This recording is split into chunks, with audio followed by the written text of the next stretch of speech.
উদারপন্থী গণতন্ত্রকে রাখবো, নাকি সেই পেছনে পড়া যারা আমাদেরকে সবসময় বিভ্রান্ত করতে চায় ধর্মের কথা বলে সেটার দিকে যাব? আমরা তো ৭১ সালকে ভুলতে পারি না। আমরা যারা দেশ স্বাধীনতার সঙ্গে যুক্ত ছিলাম, লড়াই করেছি, যুদ্ধ করেছি, এই দেশে একটা স্বাধীন ভূখণ্ড এনে দেওয়া হয়েছে, যার ফলে আমরা এখানে বেঁচে আছি, টিকে আছি এই ভূখণ্ডে। সেটার দিকে থাকবো, নাকি আমরা যারা সেটাকে নস্যাৎ করতে চেয়েছিল তাদের দিকে থাকবো? বলতে আজকে এই প্রশ্নগুলো আসছে এই জন্যে যে এই শক্তিটি আবার মাথা চাড়া দিয়ে উঠেছে। এই শক্তি আজকে আবার মানুষকে বিভ্রান্ত করছে সেই ধর্মের নামে। 1971 সালেও কিন্তু সেই ধর্মের নামে বিভ্রান্ত করতে চেয়েছিল। অথচ এই শক্তিটি 1947 সালে যখন এই দেশের মুসলমানরা তাদের সেলফ ডিটারমিনেশন, নিজেদের জেগে ওঠার একটা, নিজেদের নিয়ন্ত্রণ করবার যে ক্ষমতা, শক্তি, সেটার জন্য যখন লড়াই করেছিল, 47 সালে স্বাধীনতার জন্য সংগ্রাম করেছিল, তখন এই শক্তি কিন্তু শুনে আবার তারও বিরোধিতা করেছিল। এটা কিন্তু অনেকেই আমরা ভুলে যাই। আমি খুব পরিষ্কার করে বলতে চাই, 1947 সালে এই শক্তিটি সেদিন পাকিস্তান আন্দোলনের বিরোধিতা করেছিল। ওই শক্তি 1971 সালে বাংলাদেশের স্বাধীনতার বিরুদ্ধে করেছে। আজকে আবার ওই শক্তি ভোল পাল্টে, চেহারা পাল্টে তারা কিন্তু এমন ভাব দেখাচ্ছে যে তারাই নতুন বাংলাদেশ করতে পারবে। আমরা কেন সারা বাংলাদেশের মানুষ একথা বিশ্বাস করতে পারে না? যে আমার জন্মকে অস্বীকার করেছে, যে আমার স্বাধীনতাকে অস্বীকার করেছে, তাকে বিশ্বাস করার কোন কারণ থাকতে বলে আমি অন্তত মনে করি না যারা আমি যুদ্ধের সঙ্গে জড়িত। বন্ধুগণ, আমরা বারবার পরীক্ষা দিয়েছি। বাংলাদেশের মানুষ বরাবরই স্বাধীনতার জন্য লড়াই করেছে, তার নিজের যে অধিকার, সেই অধিকার আদায়ের জন্য লড়াই করেছে, তার নিজের অস্তিত্বকে রক্ষা করবার জন্য লড়াই করেছে। আজকে থেকে না, সেই মোগল সাম্রাজ্য থেকে, মোগলরা যখন এই দেশে আপনার আসে, তখন থেকে এই দেশের মানুষ, এই ভূখণ্ডের মানুষ কিন্তু আপনার তারা স্বাধীনতার জন্য লড়াই করেছে। আমরা বড় ভূঁইয়ার কথা জানি, আমরা তিতুমিরের কথা জানি, সবার কথাই আমরা জানি, তাই না? তো সেই জাতি কখনো মাথা নত করতে পারে না, সেই জাতি কখনো পরাজিত হতে পারে না। 14ই ডিসেম্বর 1971 সালে আমার বুদ্ধিজীবীদেরকে হত্যা করেছে, আমার সর্বশ্রেষ্ঠ সন্তানদেরকে পাকিস্তান আর্মি সেদিন হত্যা করেছে অন্যায়। আপনি যদি ইতিহাসগুলো পড়েন, এক একজনের, জিসি দেবের মতো একজন দার্শনিক, শহীদুল্লাহ কায়সারের মতো একজন সেই বিখ্যাত সাহিত্যিক, মুর্তজা সাহেবের মতো একজন বিখ্যাত চিকিৎসক থেকে শুরু করে সাংবাদিক, সেলিনা হোসেনের মতো একজন বিশিষ্ট সাহিত্যিক, নারী পুরুষ সকলকে তারা তুলে নিয়ে গিয়ে বদ্ধভূমিকে হত্যা করেছিল। এবং আমরা সেই, আপনি আমাদের সকল পড়া উচিত এই ইতিহাস। আজকে সেই জন্যই বলি যাই, এদেরকে ক্ষমা করার কোনো কারণ থাকতে পারে না, কারণ তারা সেদিন আমাদের সর্বশ্রেষ্ঠ সন্তানদেরকে হত্যা করেছিল। আজকে আবার যখন সেই প্রশ্ন এসে দাঁড়ায়, তখন আমাদেরকে অবশ্যই সেগুলো চিন্তা করতে হবে। বন্ধুগণ, এই যে কথা বলছি, আমি যে কথা বোঝাতে চাচ্ছি, আজকে এই যে সংগ্রাম, আমরা কিছুদিন আগে সংগ্রাম করেছি গণতন্ত্রকে মুক্ত করবার জন্য, ফ্যাসিস্টদেরকে বিতাড়িত করেছি ছাত্র গণ অভ্যুত্থানের মধ্য দিয়ে। তার মানে এই নয় যে আমরা আবার নতুন একটা ফ্যাসিস্টকে এরা আমাদের উপরে চলতে বসতে দেব। আমরা আরেকটা শক্তিকে আনবো, যে শক্তি আমাদেরকে পেছনে নিয়ে যেতে চায়। সেই শক্তিকে আমরা কখনোই এখানে আসতে দিতে পারি না। সেই জন্যই এবারকার বুদ্ধিজীবী, শহীদ বুদ্ধিজীবী দিবস গুরুত্বপূর্ণ দিবস।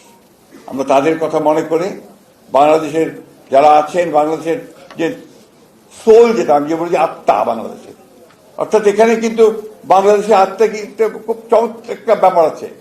এখানে কিন্তু আমাদের পরমত সহিষ্ণুতা কিন্তু এখানে আদিকাল থেকে আছে।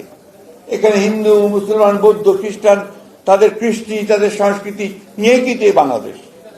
এখানে কখনোই কিন্তু জবরদস্তি করে কোনো কিছু চাপিয়ে দেওয়া যায়নি, এবারও চাপিয়ে দেওয়া যাবে না। এবার এই দেশের মানুষ সঠিক সিদ্ধান্তই নেবে। আমরা বিশ্বাস করি যে আসন্ন নির্বাচনে বাংলাদেশের মানুষ সত্যিকার অর্থেই সেই শহীদ প্রেসিডেন্ট জিয়াউর রহমান, যিনি আমাদের স্বাধীনতার ঘোষণা দিয়েছিলেন, দেশনেত্রী বেগম খালেদা জিয়া, যিনি গণতন্ত্রের জন্য সারা জীবন লড়াই করে গেছেন, তারেক রহমান, যিনি আমাদেরকে 31 দফা দিয়ে নতুন বাংলাদেশের স্বপ্ন দেখাচ্ছেন, সেই বাংলাদেশ নির্মাণের জন্য সঠিক সিদ্ধান্ত নেবে বলে আমরা বিশ্বাস করি, এবং সেই সিদ্ধান্ত হচ্ছে ধানের শীষের মার্কাকে বেছে নেওয়া। বন্ধুগণ, এই কারণে এবারকার এই শহীদ বুদ্ধিজীবী দিবস আমাদের কাছে অত্যন্ত গুরুত্বপূর্ণ। আপনারা সবাই জানেন, ইতিমধ্যে জেনে গেছেন যে আমরা কিন্তু একটা প্রতিকূল অবস্থার মধ্যে দিয়ে যাচ্ছি। যারা আমরা বাংলাদেশি জাতীয়তাবাদী রাজনীতিতে বিশ্বাস করি, সেই প্রতিকূল অবস্থা দেখুন। এই 5ই আগস্টের পরে আমাদের ওপরে অনেক রকমের মিথ্যা প্রচার অপবাদ দেওয়া হচ্ছে, তাই না? আমাদের সেই সোশ্যাল মিডিয়াকে ব্যবহার করে বিএনপিকে কিভাবে আপনার হীন করা যায়, বিবেক কিভাবে খাটো করা যায়, মানুষের সামনে খাটো করে দেখা যায়, এই সমস্ত প্রচারণা চালানো হচ্ছে। সেখান থেকে কিন্তু আমাদেরকে বেরিয়ে আসতে হবে। এই যে প্রজন্ম আছে যারা, তাদের দায়িত্ব হচ্ছে সোশ্যাল মিডিয়াতে সেই বিষয়টাকে সংগ্রাম লড়াই করা, সেটাকে প্রতিরোধ করে তোলা। আরেকটি বিষয় আছে যেটা আমাদেরকে সবসময় মনে রাখতে হবে, যে এই যে প্রতিকূলতার কথা বলছি, দেশনেত্রী বেগম খালেদা জিয়া অসুস্থ হয়ে গেল, আমাদের প্রতিটি জাতীয়তাবাদী সৈনিকের কাছে অত্যন্ত উদ্বেগের বিষয়। আমরা একবারের জন্য আমরা হাসি মুখে কথা বলতে পারছি না। প্রতি মুহূর্তে আমাদের মনে হচ্ছে যে আমাদের নেত্রী আজকে অসুস্থ, গুরুতর অসুস্থ অবস্থায় হাসপাতালে পড়ে আছেন। এই মহান নারী, মহিষী নারী, যাকে আমি প্রথম মুক্তিযোদ্ধা বলেছি, তার সারাটা জীবন এই দেশের মানুষের জন্য তিনি সংগ্রাম করে গেলেন, লড়াই করে গেলেন। খুব অল্প বয়সে তিনি স্বামী হারিয়েছেন। এরপর থেকে তিনি লড়াই শুরু করেছেন, সংগ্রাম শুরু করেছেন গণতন্ত্রের জন্য, কখনো মাথা নোয়াননি। এবং শেষ সময়টা দেখুন, 2 বছর কারাগারে থেকেছেন। তাকে কারাগারে মিথ্যা মামলা দেওয়া হয়েছে, এমন একটা নির্জন কারাগারে যেখানে একটা প্রকোষ্ঠের মধ্যে ইঁদুর দৌড়াতো, সেইখানেও তাকে রাখা হয়েছে। তারপরে হাসপাতালে নিয়ে আসা হয়েছে, সেখানেও তাকে প্রপার চিকিৎসা দেওয়া হয়নি, কোনো কারণ ছাড়াই। এবং তারপরে 2 বছর তাকে গৃহ অন্তরীণ করে রাখা হয়েছে। তারপর তিনি অসুস্থ হয়ে গেলেন, তিনি হাসপাতালে। সেই সময় আমরা এই ফ্যাসিস্ট হাসিনাকে সরাতে সক্ষম হলাম ছাত্র জনতার অভ্যুত্থানের মধ্যে দিয়ে, সেই 5ই আগস্ট। আপনাদের নিশ্চয়ই মনে আছে, 8ই আগস্ট আমরা পার্টি অফিসের সামনে একটা সভা করেছিলাম, মনে আছে আপনাদের? সেই সভায় তিনি একটা বাণী পাঠিয়েছিলেন, ছোট্ট 4-5 লাইনের একটা বাণী, মনে আছে আপনাদের? রেকর্ড করা, হাসপাতাল থেকে রেকর্ড করে পাঠিয়েছিলেন। তার প্রথম কথাটি কি ছিল?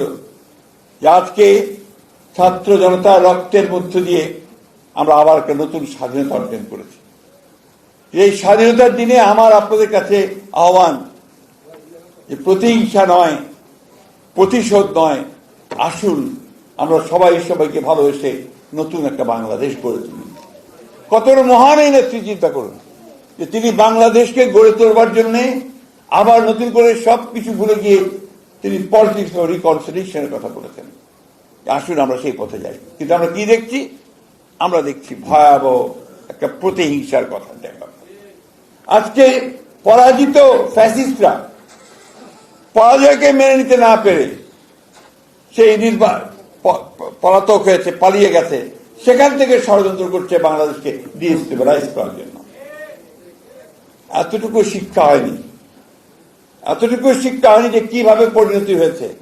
আজকে সেভাবে আবার চেষ্টা করছে, এইভাবে হাদিকে হত্যা করার চেষ্টার মধ্য দিয়ে, এরশাদুল্লাহকে হত্যা করার চেষ্টা দিয়ে বাংলাদেশের অস্থিতিশীল পরিস্থিতি সৃষ্টি করতে চাইছে। কিন্তু আমরা জানি বাংলাদেশের মানুষ তাদের এই চক্রান্তকে সফল হতে দেবে না, অতীতে দেয়নি কখনো। এটাই আমাদের শক্তি। এই দেশের মানুষ কখনো অন্যায়ের কাছে মাথা নত করে না এবং সঠিক পথে এগিয়ে যায়, এবং কোন চক্রান্ত এবং ষড়যন্ত্র তাদেরকে দমিয়ে রাখতে পারে না। আমার বিশ্বাস, আমাদের সকলের বিশ্বাস, যে আমরা বাংলাদেশের মানুষ ঐক্যবদ্ধ হয়ে সেই পথেই যাবে যে পথে বাংলাদেশের মুক্তি রয়েছে, যে পথ আমাদেরকে দেখিয়েছেন শহীদ প্রেসিডেন্ট জিয়া রহমান, যে পথ আমাদেরকে দেখিয়েছেন আমাদের নেত্রী দেশনেত্রী বেগম খালেদা জিয়া, এবং যে পথ এখন দেখাচ্ছেন আমাদের নেতা তারেক রহমান।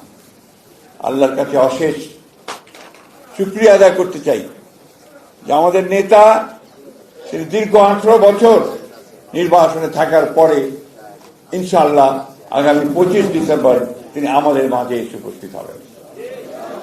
এটা আমাদের জন্য অনেক অনুপ্রেরণার বিষয়। আমরা এত উদ্বেগের মধ্যে আমরা কিন্তু অনুপ্রাণিত হয়েছি। একদিকে আমাদের মাতা, তিনি অসুস্থ অবস্থায় হাসপাতালে আছেন, অন্যদিকে এই অনিশ্চয়তা, তার মধ্যে আমাদের সেই নিশ্চয়তা আরো যিনি আমাদেরকে দেখাচ্ছেন, আমাদেরকে যিনি সামনে পথ দেখাচ্ছেন, সেই নেতা আমাদের মাঝে এসে উপস্থিত হবেন 25 তারিখে।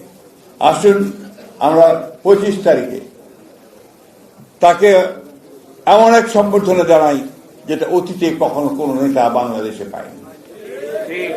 আমরা সবাই প্রস্তুত আছি ইনশাআল্লাহ। প্রিয় বন্ধুগণ, বক্তব্য বাড়াবো না। আমি আপনাদের আবার বলতে চাই, 1971 সালের এই শহীদ বুদ্ধিজীবী দিবসকে সামনে রেখে আমাদেরকে সামনে সিদ্ধান্ত নিতে হবে, জনগণের মাঝে ছড়িয়ে পড়তে হবে এবং বাংলাদেশি জাতীয়তাবাদের যে আদর্শ, সেই আদর্শকে ছড়িয়ে দিতে হবে এবং জয় আমাদেরকে অবশ্যই ছিনিয়ে আনতে হবে, ধানের শীষের জয়।